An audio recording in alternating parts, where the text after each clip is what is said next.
Latest episode দেখুন একদম add free.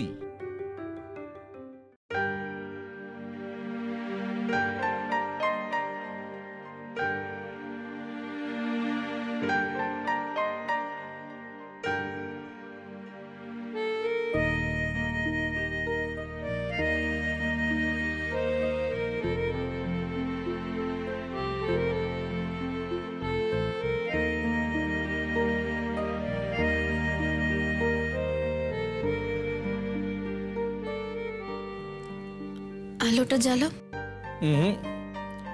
এই ঘরে এখন রাজা আর সুদর্শন, আলো তো জ্বলবে না। পড়েছো কখনো নাকি এসব আর পড়া হয় না? পরীক্ষা হয়ে যাক, দেখি কার কেমন মনে আছে। বেশ, তুমি আমায় আলোয় দেখা দিচ্ছ না কেন? আলোয় তুমি হাজার জিনিসের সঙ্গে মিশে আমাকে দেখতে চাও। এই গভীর অন্ধকারে আমি তোমার একমাত্র হয়ে থাকি না কেন? সত্য বলছি, এই অন্ধকারে তোমায় দেখতে না পাই, অথচ তুমি আছো বলে জানি। তখন আর একবার কেমন ভয়ে আমার বুকের ভেতরটা কেঁপে ওঠে। লাইন বাদ গেল অনেক, জানি। বেশ, সে ভয় দোষ কি? প্রেমের মধ্যে ভয় না থাকলে তার রস হালকা হয়ে যায়। আচ্ছা, আমি জিজ্ঞাসা করি, এই অন্ধকারের মধ্যে তুমি আমায় দেখতে পাও? পাই বই কি, যেমন এই অন্ধকারেও বেশ বুঝতে পারছি তুমি নীল রঙের শাড়িটাই পরেছো।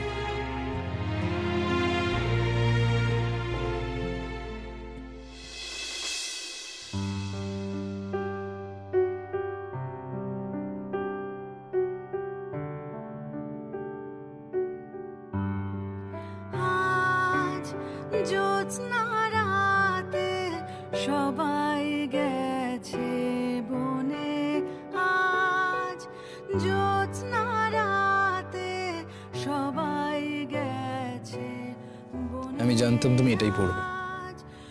কি করে? তুমি যে নীলকে তোমার সবটুকু দিয়ে গ্রহণ করেছো। আমার ঘুম পাচ্ছে।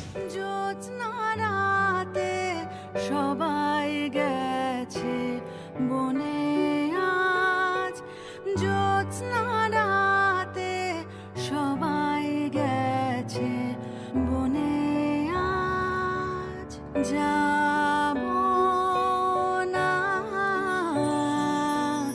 যাব না গো, যাব না যে রইনু পড়ে ঘরের মাঝে, যাব না গো, যাব না যে রইনু পড়ে ঘরের মাঝে। এই নিরালায়, এই নিরালায় রব আপন কোণে। Sir please. যাব না এই মাতাল মেঘ, আমার একটা নাম আছে। আজ জ্যোৎস্না রাতে সবাই গেছে, আমি তোমার মুখে সেই নামটা শুনতে চাই। আজ জ্যোৎস্না রাতে সবাই গেছে বনে। আমি অপেক্ষা করে আছি মেঘ। আমি বলবো, এখন নয়, কিন্তু বলবো। এখন না কেন? একটু সময় লাগবে। একটা নাম বলতে কতটুকু সময় লাগে? আমি তো বলবো, বলছি। আমি তো এখন শুনতে চাই। খুব সহজ বলা, বলো। নীল, সৌরভ। তোমার প্রিয় রং নীল? প্লিজ।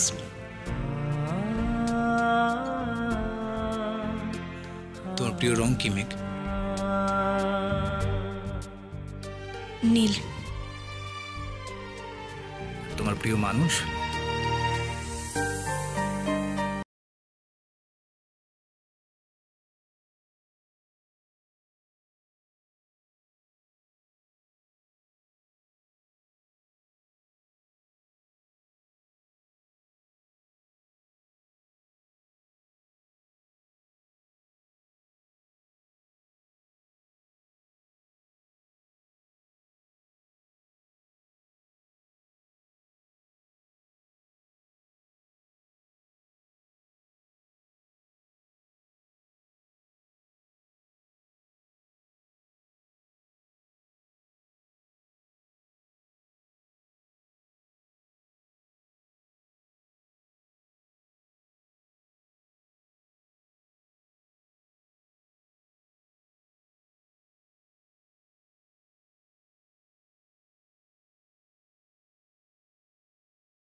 কি ব্যাপার ময়ূরী, তুমি একবারে ব্যাগ ট্যাগ নিয়ে? তুমি কি চলে যাওয়ার প্ল্যান করছো নাকি ময়ূরীদি? এই কি কাণ্ড, কাউকে কিছু না বলে কয়ে এই মেয়েটা না একেবারে মাথাটা গেছে, একেবারে গেছে। ময়ূরী, তুই কি চলে যাচ্ছ নাকি? হ্যাঁ কাকামণি, চলে যাওয়াটাই ঠিক করলাম। কেন ঠিক করলে? আবার কি হলো? তোমাকে কি আবার কেউ কিছু বলেছে? না না জেঠিমণি, আবার নতুন করে আমাকে কেউ কিচ্ছু বলেনি। আমি না ভাবলাম, অনেক ভাবলাম, তারপর এই ডিসিশনটা নিলাম। কিন্তু আমি তোমায় কি বলেছিলাম সেটা ভুলে গেছো? না না, মনে আছে তো। আমাকে বলেছিলে তোমার পারমিশন ছাড়া আমি এই বাড়ির থেকে যেতে পারবো না। তাহলে তাহলে প্লিজ আমাকে পারমিশন দিয়ে দাও জেঠিমণি, প্লিজ আমাকে যেতে দাও। ময়ূরীদি, ঠিক করে বলো তো কি হলো হঠাৎ তোমার? তুমি তো কালকে রাত্রেও আমাদেরকে কিছু বললে না। কাল রাতে আমি অনেকক্ষণ ভেবেছি। আমার মনে হলো যা সব ঘটেছে সেটা ঘটা উচিত ছিল না। আর তোমরা দেখো, ঠাম্মা এখন ঠিক হয়ে গেছে, বেটার আছে, বিপদ থেকে বেরিয়ে এসেছে। আমার মনে হয় আমার এখন চলে যাওয়াটাই উচিত। কে জানে, আবার হয়তো এই বাড়িতে কোনো অঘটন ঘটলে আবার কারুর মনে হবে আমিই সেসব ঘটিয়েছি। আমি না জেঠিমণি এসবের মধ্যে আর থাকতে চাই না। কিনি প্লিজ। তুমি এত বড় একটা ডিসিশন নিয়ে নিলে আর আমাদের কাউকে কিচ্ছু বললে না? তোমাদের দুই বোনকে বললে তোমরা তো আমাকে ওখানেই আটকে দিতে। কে তোমাকে কি বলেছে তাতে কি যায় আসে?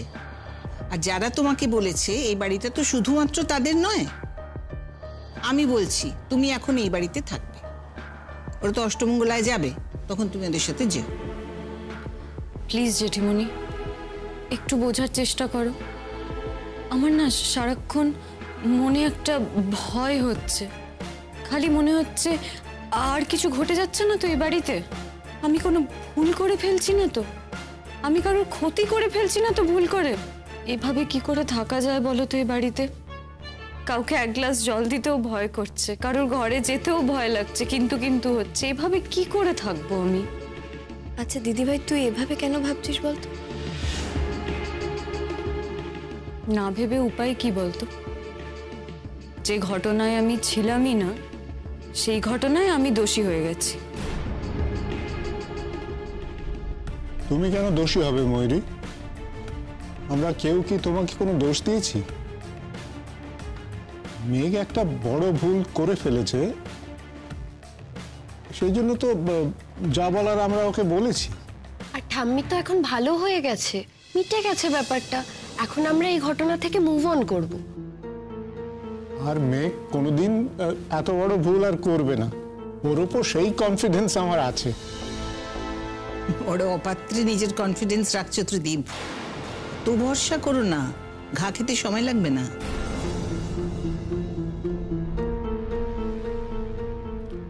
জেঠিমণি, এই জন্যই আমি বাড়ি চলে যেতে চাইছি। দেখো, আমি যদি না থাকতাম তাহলে ঠাম্মার এই ব্যাপারটায় তোমাদের নিজেদের মধ্যে এত আলাদা মত হতো না। আর জেঠিমণি, আমি এই বাড়িতে এসেছিলাম আমার বোনের নতুন সংসারটাকে একটু গুছিয়ে দিতে। হয়তো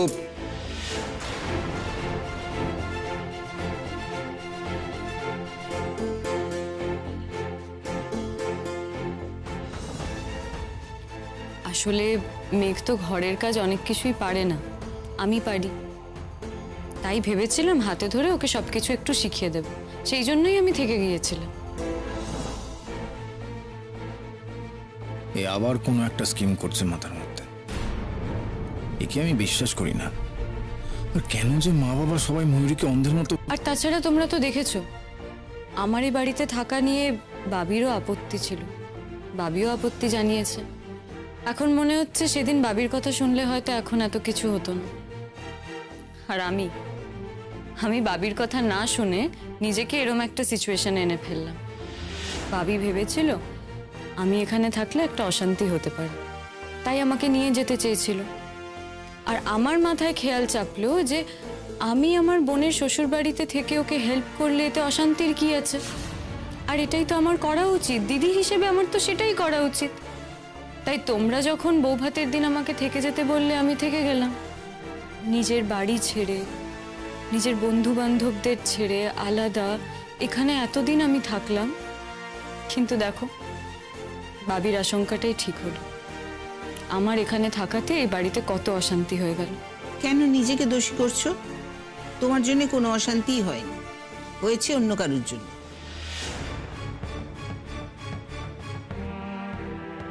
জেঠিমণি, তুমি এরকম ভাবলেও আমি তো এসব কিছুই ভাবতে পারছি না।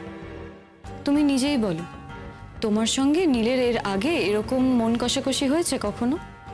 না তো। এরকম এত ডিফারেন্স অফ ওপিনিয়ন কখনো হয়েছে আগে? না। কিন্তু আজকার জন্য হলো, আমার জন্য। আরে বাবা ময়ূরীদি, তুমি কেন এরকম ভাবে ভাবছো? কেন ভাবছো এসব?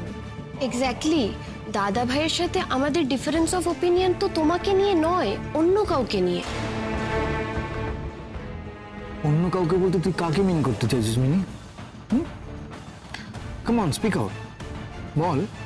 নামটা বলতে আপত্তি কোথায়? মেঘকে নিয়ে তো? হ্যাঁ। কেন, মেঘকে নিয়ে তোদের মতটা কি যে মতান্তর হয়েছে? আচ্ছা দাদা ভাই, কেন এগুলো এখন বলছিস? সেগুলো বলে এখন কি লাভ? না না, কথাটা তো আমি তুলিনি, তোরা তুললি তো। ফাইন, তুই শুনতে চাইছিস যখন শোন। মেঘ না এ বাড়ির যোগ্য বউ নয়, তোর পাশে দাঁড়াবার জন্য যোগ্য নয়।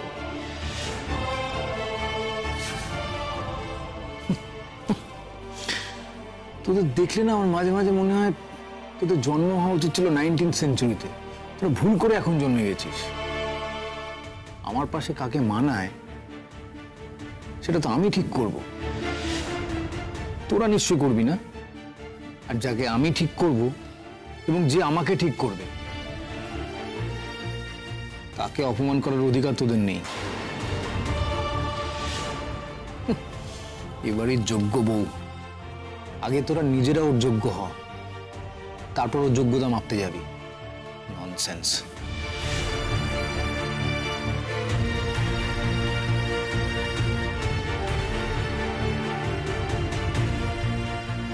নীল, বেশ বুঝতে পারছি মেঘ তোমাকে গ্রাস করে রেখেছে। একবার ফুলশয্যা বানচাল করলেও তোমরা বড্ড কাছাকাছি এসে গেছো। মেঘের মধ্যে এত অ্যাট্রাকশন, এভাবে তোমাকে আমি অন্যদিকে ঘোরাতে পারবো না। আর তাই আমি আমার গেম প্ল্যান চেঞ্জ করছি। শুনছো? তোমার ছেলের কথা শুনছো? এখন আমাদের সকলকে ওর বউয়ের যোগ্য হয়ে উঠতে হবে। I am getting late. তুমি কি এখন বেরোবে? তোমার সঙ্গে তো রোজই বেরোই, আজ আবার নতুন কি হলো? আর ময়ূরী, তোমার আর যাওয়া হচ্ছে না? না জেঠিমণি, তোমার এই কথাটা না আমি রাখতে পারবো না, সরি। কারণ এখানে থাকলে বারবার আমি নীলের মুখোমুখি হব, আর ও আমার সঙ্গে ভালো করে কথা বলা তো দূর, তো আমাকে ক্রিমিনাল মনে করে। বড্ড টাফ, আমি এসব হ্যান্ডেল করতে পারবো না জেঠিমণি। দেখো, নীল আমার ছোট বোনের বর, ওর সঙ্গে আমার হাসি ঠাট্টা মজার এসবের সম্পর্ক হওয়ার কথা, কিন্তু এটা তো নর্মাল সম্পর্কও নয়। এখানে আমি যত থাকবো তত আমাদের সম্পর্ক খারাপ হবে। ও আমার দিকে এমনভাবে তাকাবে যেন আমি একটা ক্রিমিনাল, আর সেটা দেখে হয়তো আমিও রিয়াক্ট করে ফেলবো, তাতে সম্পর্ক আরো খারাপ হবে। At the end of the day তাতে তো আমার ছোট বোনের ম্যারিটাল লাইফ এফেক্ট হতে পারে, সেটা আমি কি করে হতে দিই বলো? আচ্ছা ময়ূরী, তুমি এই বাড়িতে রয়েছো কারণ দিদিভাই তোমাকে রিকোয়েস্ট করেছে, বলেছে, গিনিমিনি তোমায় বলেছে। আর কে কি ভাবলো না ভাবলো তাতে তোমার কি এসে যায় বলো? আমি পারবো না গো। একটা মানুষ যে এটা ভাবছে আমি একজন বয়স্ক মানুষের ক্ষতি করতে পারি, তাকে মেরে অবধি ফেলতে পারি, তার সঙ্গে এক ছাদের নিচে আমি কি করে থাকবো, কি করে থাকতে পারবো? আমাকে একটু বোঝাবে। আমি পারবো না গো, আমি পারবো না। আমার চলে যাওয়াটাই ঠিক হবে, সবার জন্য সেটা ভালো হবে, আমি বলছি। তোমাকে তো এখানে কেউ চিরকালের জন্য থাকতে বলছে না, অষ্টমঙ্গলাতে তো যাবে। আমি শুধু বলছি, শুধু শুধু এরকম মন খারাপ করে কেন এই বাড়ি থেকে যাবে? মন তো খারাপ করবে, কিন্তু আমার মা একটা কথা বলে সুখের চেয়ে স্বস্তি ভালো। আমারও সেটাই মনে হয়, আমার স্বস্তিই চাই। আচ্ছা থাক, এসব কথা থাক, চলো তোমাদেরকেও বেরোতে হবে, লেট হয়ে যাচ্ছে, আর আমিও বেরোবো। চলো আমরা লাস্ট বারের মতো একবার ব্রেকফাস্ট করি একসাথে, তারপর আমি বেরিয়ে যাব।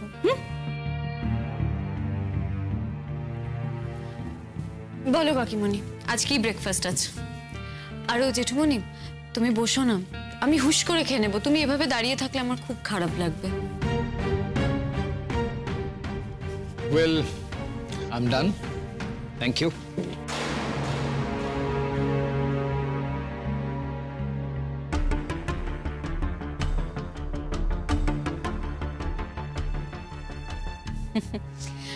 কি কাকিমণি, আমাকে ব্রেকফাস্ট দেবে না? দিচ্ছি। তোমার তাড়া থাকলে তুমি আগে চলে যাও, ওর ব্রেকফাস্ট শেষ হলে আমি উঠব। অতিথি খাবার টেবিলে বসলে উঠে যাওয়ার অভদ্রতাটা আমি করতে পারবো না। আরেকটা দিই? আচ্ছা। কি হলো, চুপ করে সব দেখছো তো? মজা পাচ্ছ? একটা মানুষ নিজের সব কমফর্ট ছেড়ে তোমার জন্য এখানে এসেছিল, কি না হাতে হাতে সমস্ত সংসারের কাজ তোমাকে দেখিয়ে দেবে, যাতে এবারে সবাইকে নুন পোড়া না খেতে হয়, আর যাতে সবাইকে নিয়ে চলতে হয়, সবাইকে কি করে আপন করে নিতে হয় সেটা শিখিয়ে দেবে। সেই সব কিচ্ছু না শিখে তুমি কি করলে? নীলের কানে নিজেরই দিদি সম্পর্কে চারটি বিষ ঢাললে। এতটাই বিষ ঢাললে যে নীল আজ অসভ্যতা করছে ওর সঙ্গে। না মা,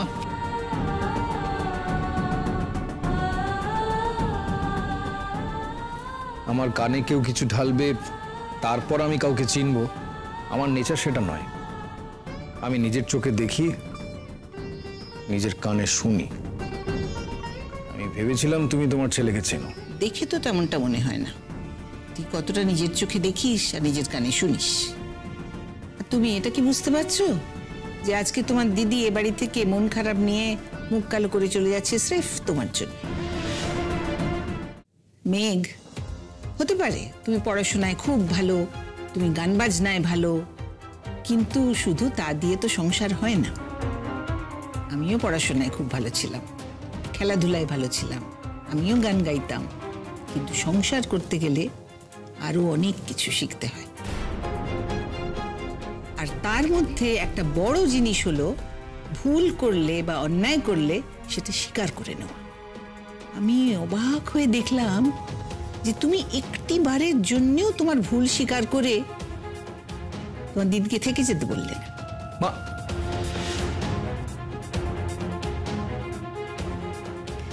আচ্ছা দিদি ভাই, আমি তোকে কি একবারও কোনো দোষ দিয়েছি? দোষ তো দিসনি, কিন্তু নিজের দোষ স্বীকার করেছিস কি? করছি। আজ আমি সকলের সামনেই বলছি যে ঠাম্মির সাথে যেটাই হয়েছে সবটা আমার ভুলে হয়েছে, আর কেউ আমার ভুলের শরিক নয়। আর দিদি ভাই, তুই প্লিজ এভাবে চলে যাস না। ইটস টু লেট রে মেঘ। আমি ডিসাইড করে নিয়েছি আমি চলে যাব, কিন্তু তুই এসব নিয়ে কিছু ভাবিস না। তোর উপর আমি একটুও রাগ করিনি। তুই তো আমার ছোট বোন, তোর উপর আমি কি করে রাগ করে থাকতে পারি বল? ওহো, ভুলে যেতাম, তোকে একটা জিনিস দেওয়ার ছিল, ওপরের ঘরে রেখে এসেছি, আমি খেয়ে নিয়ে যাচ্ছি, তুইও আসিস। হ্যাঁ,